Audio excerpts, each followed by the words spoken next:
This is a game submission from Barbara, an English teacher in Fano, Italy, and it's called Lupo Ghiacco? Frozen Wolf. This is a game for any size classes. It works best for elementary students. Here's how to play.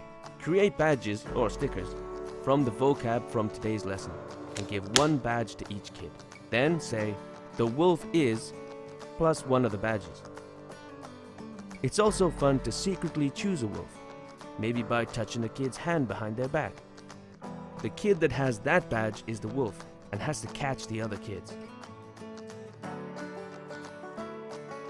Once they catch one of the other kids, they loudly say the name of the badge they caught, or use the word in a sentence that you're practicing, and the kid must freeze. The other kids can free the prisoners by touching them and saying their badge name.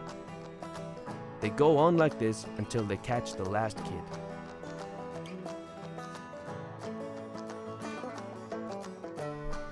The AGO giveaway winner will be announced on July 1st, 2018.